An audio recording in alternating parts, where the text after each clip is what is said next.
Welcome to this Lincoln Public Library virtual author visit. My name is Kathryn Hunt. I am the director of the Lincoln Public Library, and it is my privilege to be with you all today and here with the fantastic author, Kika Hatzopoulou.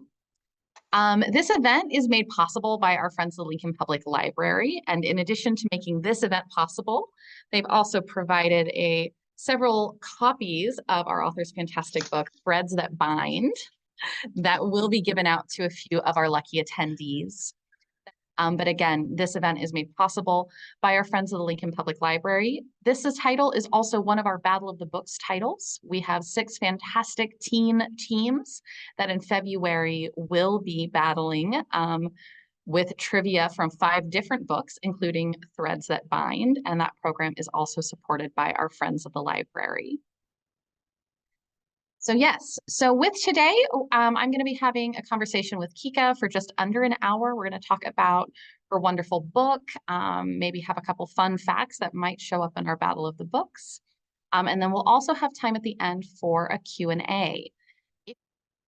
Wonderful. And with that, I am so delighted to introduce our author, Kika Hatzopoulou, who is a brilliant author who writes stories for all ages. And her debut YA fantasy novel is our battle book. That is Threads That Bind, which came out last May. She has an MFA in writing. She works in publishing, and she splits her time between London and Greece. And yes, welcome, Kika. We're so excited to have you. Thank you for joining us all the way from London. Thank you for inviting me. I'm very excited to be here with the Lincoln Public Library and talk to you about threads and all things writing. Absolutely, absolutely. Yeah, so thank you. I'm wondering, before we kind of get in and dive into your book and your writing, if you could share with us a little bit about Threads That Bind, especially for anyone who is not familiar with your work. Yeah, Threads That Bind is a fantasy noir young adult novel. It's about Io, who is a descendant of the Greek fates, and she has the power to see and cut the threads of fate.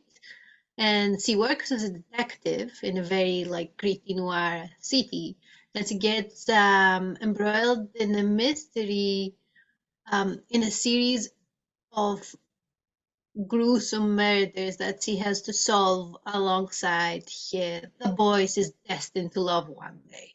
And it's book 1 of a duology. The second book is Hearts That Cat and comes out this June.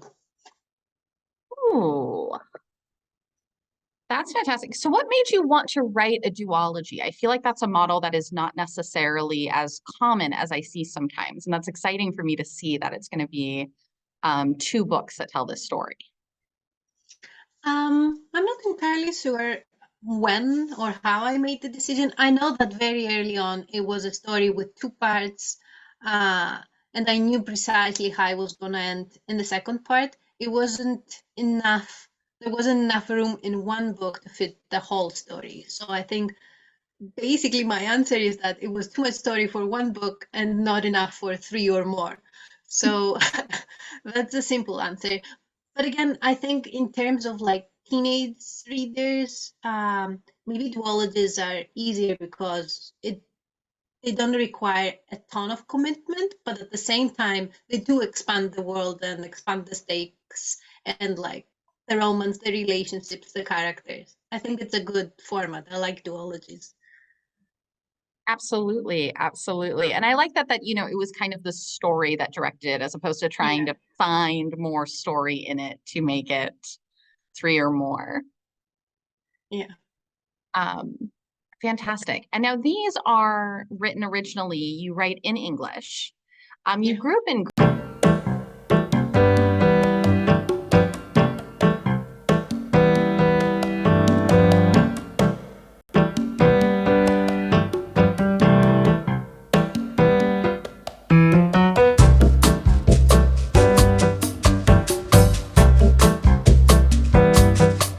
So I didn't grow up bilingual. I learned English like any non-native speaker at school and at my uncle's private school. He has a private school for English specifically, So I was very familiar from a very young age. And then around like 14 or 15, the books I was reading at the time, which were The Princess Diaries by Mac Cabot, were discontinued in their Greek translations, and I needed to know what happened. So I picked up the English versions. And then from then on, it was all English because not many of the big YA fantasies and contemporaries and romances that were very popular then were being translated in Greek. So it was a very slow education of learning to read well in English and then kind of like imitating the style of the authors I loved reading and learning to write in English. Absolutely, absolutely. Real quick, I'm going to interrupt and I'm just going to let everybody know we're running into a little bit of a technical challenge here at the library. I'm going to try and fix it real quick, but if I disappear from this for a minute, Kika's a co-host. The Zoom should stay up and I'll be back Okay. in just a minute. So if everybody sees me disappear, hold on, stay logged in, and we will make this happen. But yeah, so it's fascinating with what you're saying about, in the publishing world, English is incredibly dominant in a lot of the world, and that not every language gets the benefit of rapid translation of kind of what's being published in English. Yeah.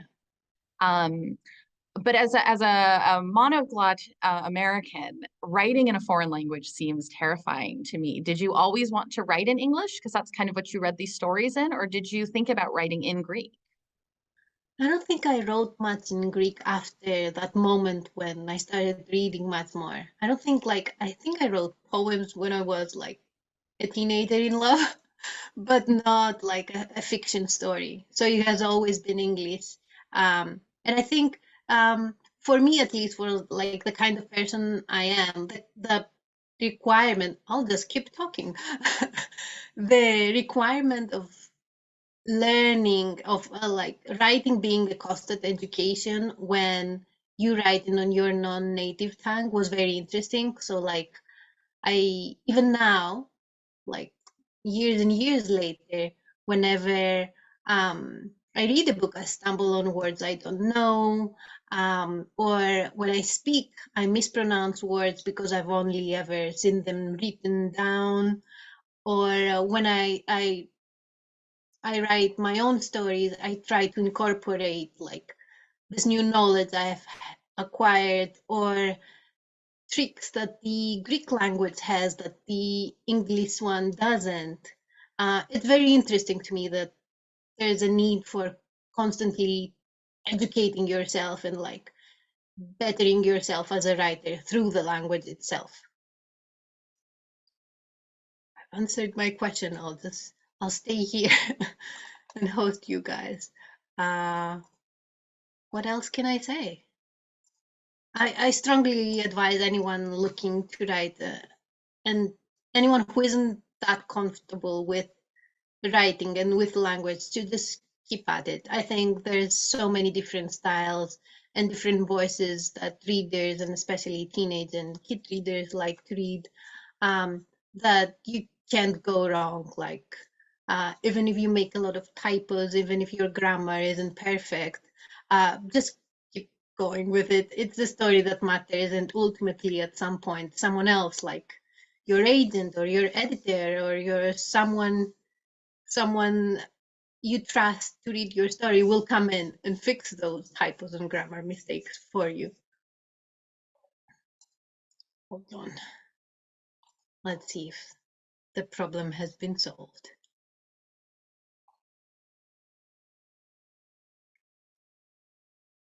Not sure what's happening.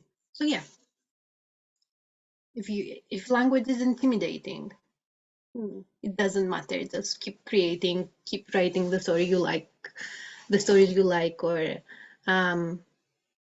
wrangle language in a way that makes you comfortable. Because at the end of the day, you're creating a story for yourself first, and the rest will follow at some point. I'll delve into another question that she sent earlier about the importance of Greek authors getting to tell stories inspired by Greek myths. And I always like answering this question because, like, with any writer looking to write in their own culture, of course, it's Greeks who get that opportunity to, even though Greek and Roman mythology at this point are like a global inheritance to the entire world. But I like answering this question about Greek authors, or about me being a native Greek author writing in a Greek setting, um, because it was important to me to place the story not in antiquity, but in a much more modern setting, because Greece of today is much different to that we get in like traditional retellings. It's modern Greece has a long history of like immigration, of political strife, or civil wars, and I wanted that the setting of this book to be as modern as the world we live in, both in terms of like race and gender and politics. Hi, I just went on a ramble. I went to the question you and Sam sent about being a Greek writer, a Greek author telling my own story, because I thought it might have been a follow-up you would want to ask. So I just Absolutely. Thank you for spoke doing along that. for 2 minutes. And my apologies No worries. for the technical issues, but I believe they are resolved. So we can Okay, just have a perfect. wonderful conversation for the rest of it. And yes, thank you for sharing that with all of our attendees, because I do think that's fascinating because Greek mythology and kind of ancient Greek history is something that has become so integral and shared across so many kind of Western cultures. You know, we receive a certain version of it here in America and across Western Europe, but it is Mhm. very different, I think, than your experience of growing up in Greece and modern contemporary Greek culture, which lives side by side Yeah. with that It's history. been like more than 2000 years of history, of course, like it's very different, yeah. Absolutely. And that's not necessarily something that we get, is all of the things that happen in between Yeah. points in time. And I think one of the things that's really fascinating about your book with that too is Greek mythology is a major element that's within it, but it's not necessarily the pieces that I think to many, for example, American audiences would be the figures that we're most familiar with. The Olympians don't necessarily show up in great extent. You have a lot of other figures who are present. And I wonder if you talk about that, and especially that, you know, the fates are such a central part of this book and your decision to kind of centralize those figures. Yeah. I think the Fates are very cool. They have the coolest power. Like they literally have power over life and death. And usually in the classics as well as retellings, they are side characters that come in like a Deus ex machina to save everyone or like to doom everyone. But because I started with the Fates and with the idea that three sisters were going to be um, sort of the main characters, I decided very, very early on that this was going to be a book about sisterhood and siblinghood, and that all of the gods in the book would be sibling gods from Greek and world mythology as well. So there's a lot of Egyptian and Russian mythology in there. There's in the second book some like Western European mythology, um, and yeah, it came from like what I wanted to discuss as well as what I thought was interesting, because again, all of those gods are have very interesting powers and abilities, but they're usually like the people that come in to help the main character. Absolutely.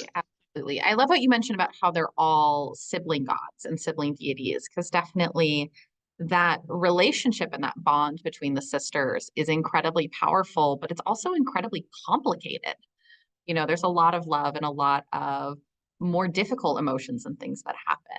And I was wondering if you talked a little bit about exploring that and that kind of relationship of siblingness and family and how complicated that can Yeah, I can. I won't go into it 2 months because I think some of the things I might say will be spoilers. But yes, Io and her sisters have a very complicated relationship. They were sort of orphaned very young, and Thais, which is who is the oldest sister, had to become the sort of like mother figure and like the breadwinner for the family, which has led to I think a strained relationship with herself first, and then with Io.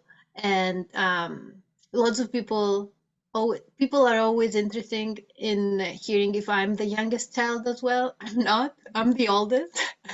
But I have three siblings, two of which are much younger than me. So I was almost an adult when they were born, and I have experienced that duality of being both a sister but also a mother,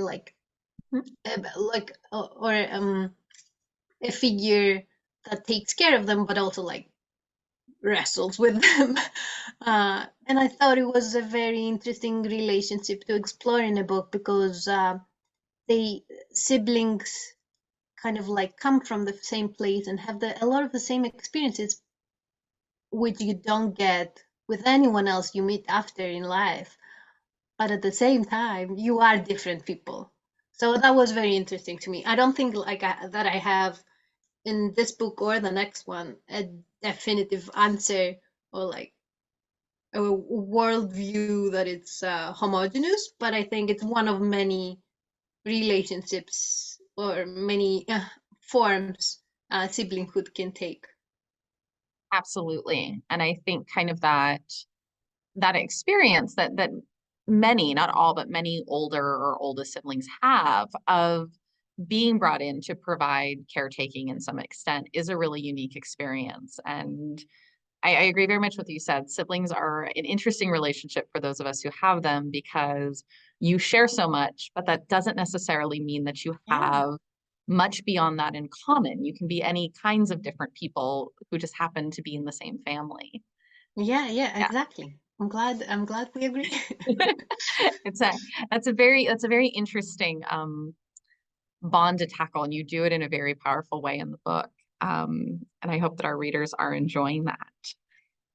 Now, this isn't necessarily the first book that you were working on. Is that true? It's the first of your YA books that have been published. But how did Yes. you kind of come to this story in this book, since it sounds like you had a few ideas that you were working with? I had a lot. I've written, like, I basically wrote a book every summer where I was off school or university or I was off work while I was teaching. Um, but this was the one that I wrote kind of for myself and myself alone. It came after a lot of rejections that were disheartening, namely that Greek mythology is dead, which is not, happily. And I wrote this book for myself and like threw in everything I love in the story. So it has a Greek myth, it has a noir setting and a murder mystery, it has a soulmate romance, it has a very dark post-apocalyptic setting, it has little monsters and sisters and found family. So I wrote that whole first draft just dumping things I love in it, and it ended up being very complicated and nonsensical. So I had to work and work and work with my friends, with my agent, with my publishing team to make it into the book it is now. And I don't recommend that. So my next, with my second book and like others I've written then, I outline and I plan everything ahead of time because I find it much easier that way. I was going to say, because the world building in this book is very complicated, and you do have so many different elements. You know, the combination of kind of noir and murder mystery with mythology, I think is just brilliant. And yeah, to hear that that kind of all came organically and you had to massage everything into lining up afterwards. How long did it take you to write versus to edit this book then with that process? I think I wrote it in like my 2 months off during summer. I wrote the first draft then, but then afterwards, it was a good like 3 years of editing it on and off because it was during the lockdown and like the crazy work hours and crazy time we all had there. Um, it took almost 3 years for it to be published. A long time. Publishing is weird. Publishing can be really strange. And I love to always ask this because we hear all kinds of different answers in Yeah. terms of writing time versus editing time. Of course, COVID changed everything in every industry, but just so that any of the aspiring writers we have can hear that really any timeline is the right timeline if it gets you to where you want to be. Um, it happens in different processes. Now, you actually work in publishing yourself, is that correct? So you kind of get to I see it do. from both sides. I do. Right now, I'm not doing it as full time as I used to, but in the past, I've held positions in like acquisitions, which means that I worked for a Greek publisher, and whatever came in from foreign publishers, the US, the UK, but all of like the European, Asian, basically any kind of foreign publisher, I looked at it first and then like recommended it to my publisher. It was a wonderful position, as I'm sure like librarians as well, that wealth of books and like recommending the right one for the right reader. It was lovely. I really enjoyed it.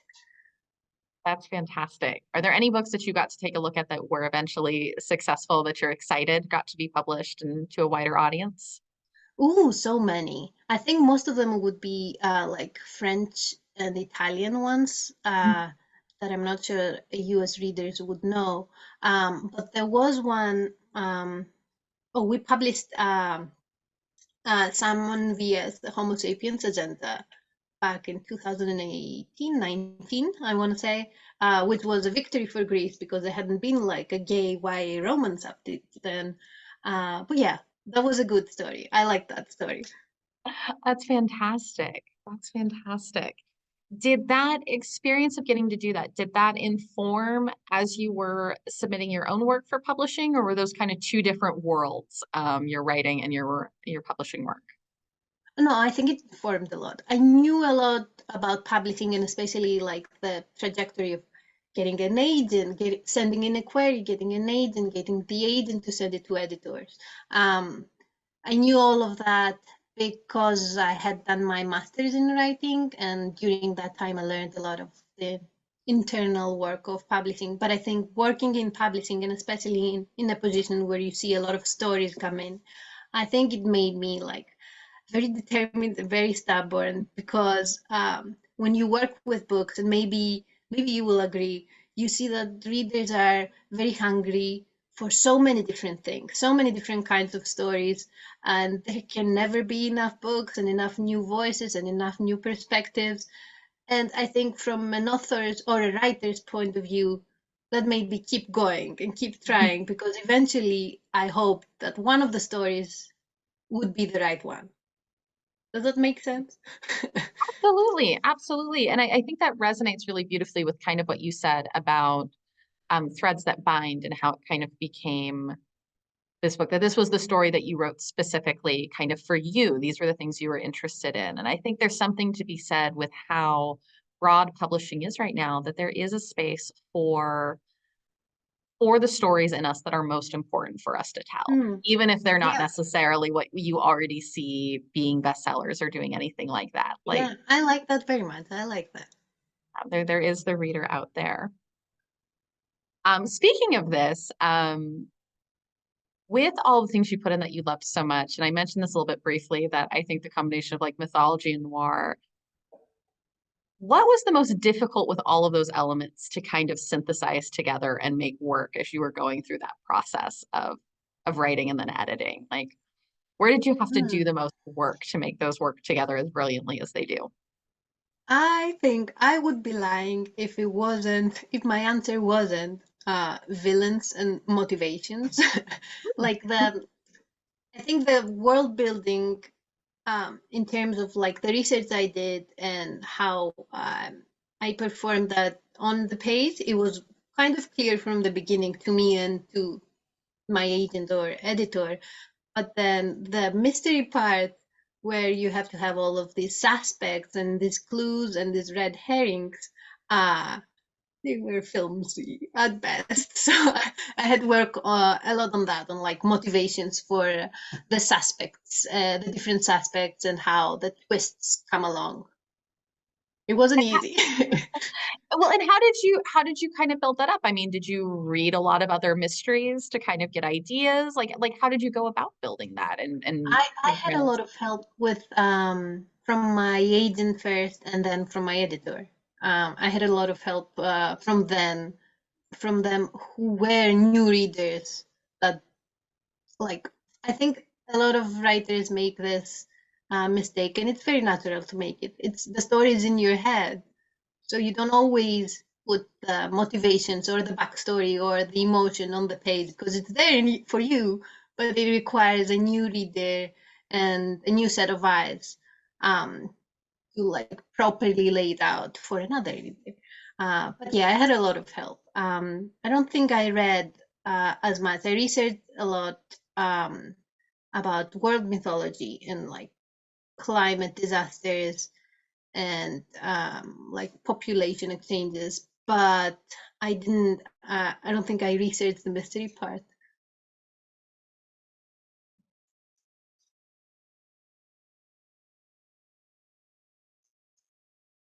Oh no, did I freeze? Oh, hi. Sorry about that, everyone. So you're saying you did a lot of research? I was saying I did a lot of research on world mythology and the climate disaster setting and like population exchanges and migration throughout the Mediterranean. But I didn't research the mystery per se. Hmm. And I know we have a question for this in the Q&A, but can you talk a little bit about some of the research that you did into our audience was particularly interested in the research you did into Greek mythology, but kind of what your research process was in general.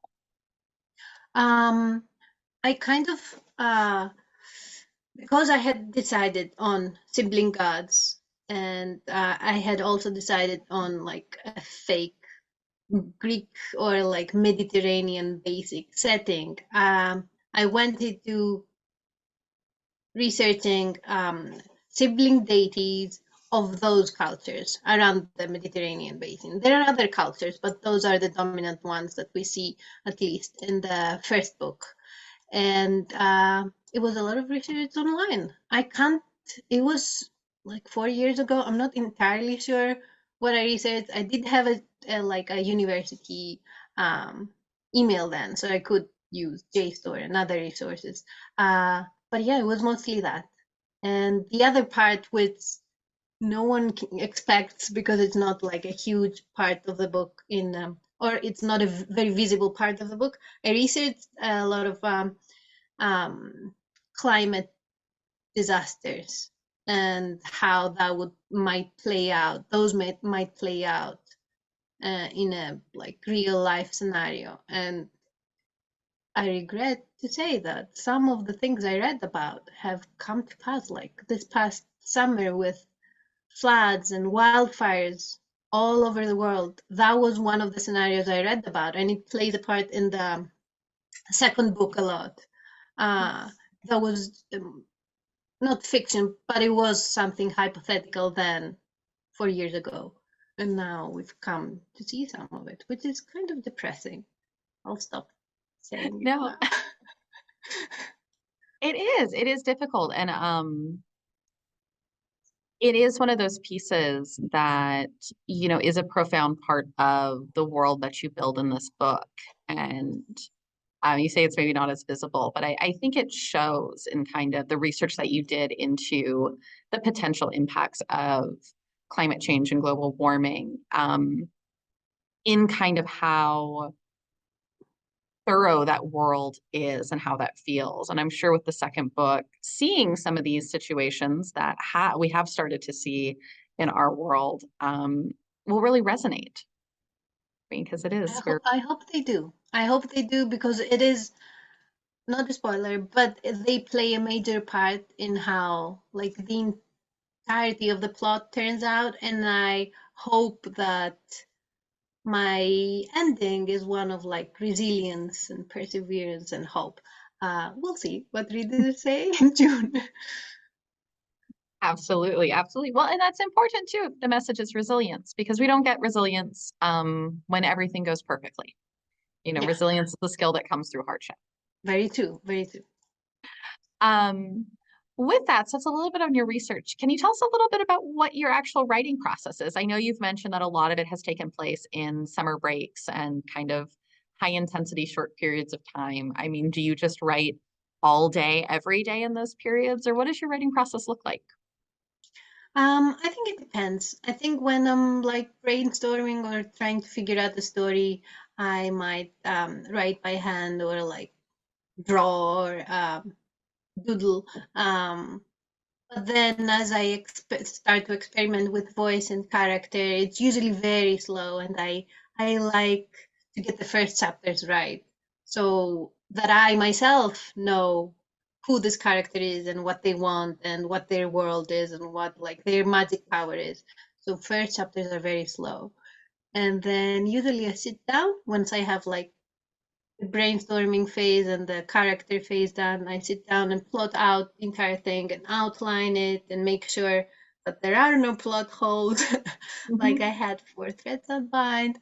And then yes, it's full steam ahead. I try to write as much as I can in a day or during the weekend, as much as I can to get the first draft ready. And then hopefully, like I'll have help again from my agent or from my editor on how to make the story better. Is there anybody who gets to read your early drafts besides like your agent and your editor? As do you have a trusted circle who kind of get to see the early work, or does that come later? Yeah, yeah. My partner is a big reader, and I have a lot of friends who love to read and are authors themselves and are always eager to offer advice. That's fantastic. It's Yeah. fantastic. It's always wonderful in these conversations to hear how supportive the authorial community is. We hear often that people have close connections with other writers and how much the writing community kind of provides support because the actual process of setting down words on a page, digital or physical, can be very individual and a little lonely, but it seems like the rest of it is very Mm. has a strong community. And I think you guys also play a huge part, librarians and booksellers and book bloggers. I think that is part of the book community that is like the richest, most supportive thing you can find in a, as you said, very lonely job. Fantastic. We had gotten a question from one of our attendees asking very specifically about this beautiful cover art that you have. And if you could talk a little bit about how your covers came to pass, because we also have the cover art for your second one. I don't know if we can throw that up. If not, oh, there we go. Fantastic. Yeah, very beautiful, very striking cover art. I was wondering if you'd talk a little bit about how that came to be. I was very lucky. I the only thing I asked for was Io, our main character, on the cover, and her like handling the threads of fate in some way. And a Penguin, my publisher, sent in some options, and we decided on Cory Brickley, who is the illustrator, and they produced this wonderful artwork. And they added these lovely animals which we hadn't anticipated and this beautiful colorway, and it was really just a lovely experience. I've known a lot of hard experiences in terms of covers, but mine was great. And I must say, for the second one, I so this is, for those who have read the book, this is basically the scene of the prophecy that we learn very early on in the first book. So I asked for the scene of the prophecy on the book because obviously, like, it plays an important part in the second book. And I I got this in my inbox one day. I had no input. I just got this and I was stunned. I think it's a like the colors are so beautiful. The lions are beautiful. The other animal, I won't tell you what it is beautiful. The fraying threads, it has so many hidden clues in it that I was stunned. It was a lovely experience. That's fantastic. That's got to be fantastic to see that work obviously so carefully and lovingly kind of translated by the artist into this. Yeah, yeah, That's brilliant. absolutely. I can't imagine just opening up your inbox though and just having that as an attachment. Like, here I know, you it was terrific. go. So now with that second book, we heard a little bit about kind of your timeline for writing the first one. What was the I know you mentioned that, you did a lot more planning for the second one. But what kind of was the timeline? What was kind of your process for writing the sequel? Um, okay, so perhaps I should preface this by saying I sold it as a duology. So the way that works is my editor read the first book and then read a synopsis of the second book. So I kind of already had mapped out the big plot points of the second book. And then when it was time to write it, I sat down, I tried to brainstorm a very clear outline, and then went on to write the first draft. And I always like, because I do a lot of what writers call discovery writing. So you know where the story is going, but also you are discovering as you're writing. I do a lot of that when I write the first draft. So I always like to allow myself some time before my deadline, so like a month or 2 weeks, where I can go back and fix the holes I left. So I wrote the first draft with discovery writing, and then I edited a little bit on my own. And that was, I think, that was fall of 2022, so like a little over a year ago. No, I think my deadline was around like January, so like a year ago. And then for the next 4 or 5 months, we edited with my editor, and it comes out. It's weird. Publishing is strange in that the book was done by before the second book was done before the first one even came out, but it publishes a year after that. Absolutely. Knowing the timelines is always interesting. And then, of course, we come back and ask you to talk about a book that, you've had edited and out, and you've been working on an entirely different one for over a year by the time Yes, it's we come very and have this strange. conversation. Um, I think I had a question. That comes back. Um, so one of the questions that we've gotten is, with how complicated the mystery is in your book, if you could share what some of your favorite mystery stories are. Ooh, okay. I love this question. I always like recommending books. One of the ones I've read recently and loved was Their Violent Games by Joel Wellington. I'll check if I think it's Their Violent Games and not these. Okay, one, you'll see why I'm getting confused. One is Their um, Violent Games, which is a book about a girl um,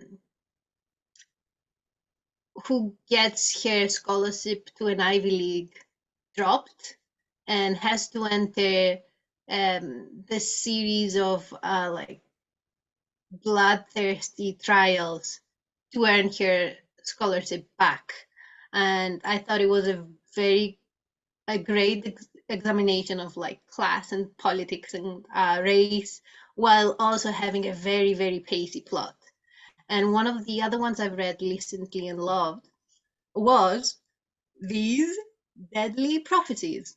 Again, I might be confusing there with these, but yes, These Deadly Prophecies by um, Andrea Tang, which comes out in February, I think, which is a great murder mystery in a world where, in our world, but with magic. So our main character is an apprentice to a notorious and very talented seer who delivers prophecies, who prophesizes his own death, and C has to solve it. It was great. I loved it. That's fantastic. I mean, the first one, I'm like, maybe it's a little too close to home for college admissions and costs anymore. But those sound fantastic. Thank you. We also have a question that if you could have any of the other born powers, which would you pick?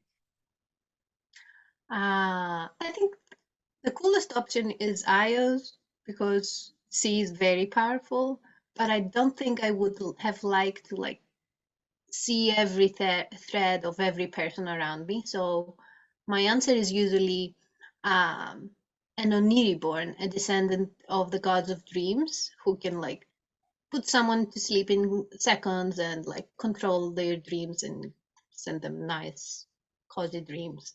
But lately, I really like there's a character in the second book that you haven't met yet, who is an Eretes born. An Eretes born is a descendant of the Eretes, the gods of love, and he has very cool powers. I won't say what they are, but he has very cool powers, and I like those.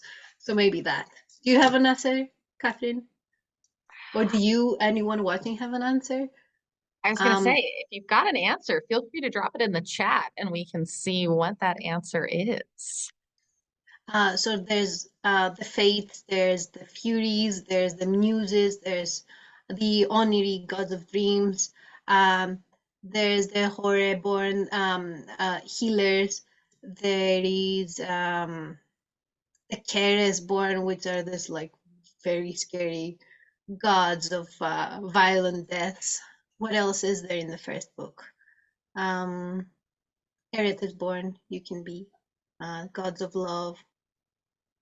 Ooh, I don't. I think those are it. Gonna say, so yeah, if anybody's got a favorite, they can drop it in. I don't know, they're all fantastic. I'm such a fan of the muses though. I feel like I might have to go that way. And I think one of my colleagues is on a similar page with that. Yeah, yeah.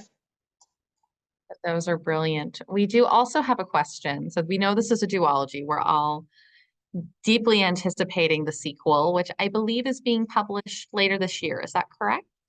Yes, in on June 18th, I think. June 18th. So wait for that. We will have it here in the library.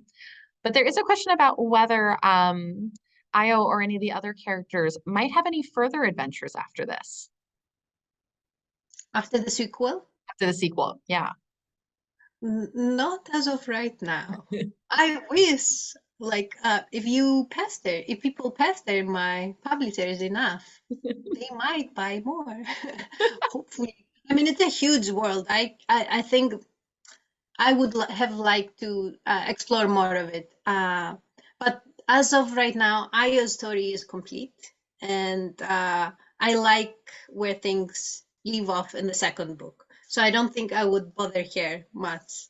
And if I ever get to write another one, I don't think I would bother here. I think she deserves some rest, some like cuddles, a cozy meal, nothing with high stakes for here. Fantastic. But there's other characters, there's other storylines in the world that Hopefully, yes. Fingers hopefully one crossed. day. Where would you want to start? I mean, if you got the carte blanche to write any other story in this world after IO, where do you think you'd start looking? Uh, okay, I'll say this since um, there is a character I specifically set up in book two who is very young in book two, so that I set her up so that I could potentially follow up with her in the future.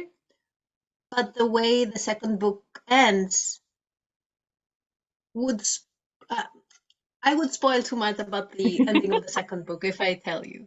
It's one of the powers and one of the descendants that people seem to like the most. Fantastic. So all we need to do is make sure sales are great for both of Yeah, yeah. books in this Please duology do. and write some letters to your publisher. And then one day we Please might do that. do. Absolutely. Noted. Noted. Um, brilliant. If we've got any other questions, feel free to drop them in the Q&A. I think we've gone through most of what's in the Q&A at the moment. If I've missed any, feel free to drop it in a second time so it shows up at the top of my list. Beyond that, while we're waiting for that, you touched a little bit on some mystery books you've been reading lately. Is there anything else you've been reading lately that you'd recommend or that you've really enjoyed? Can I recommend an adult book? Absolutely. Does that make it? I really enjoyed. I read it over the holidays, and I really enjoyed. I loved it. Emily Wilde's Encyclopedia of Fairies by Heather Fawcett, um, which is about a scholar uh, in our world. It's our world, but fairies exist, but real fairies, like fairies from mythology and lore around the world. And she is a scholar of them, and she goes to kind of like an Icelandic island to explore this very secret, unknown kind of fairies. And like it's a beautifully told story. It's told as if she's writing on her journal, and it's very cozy. It's very sweet. It has some like scary moments, but I found it inspiring. I found it so Mm. cute and inspiring to read. I really, really loved it. And it's a story at its essence about finding family and reaching out and making friends, which I thought was the cutest. And I think adult and YA readers, I don't think it has anything raunchy. I think YA readers will enjoy it.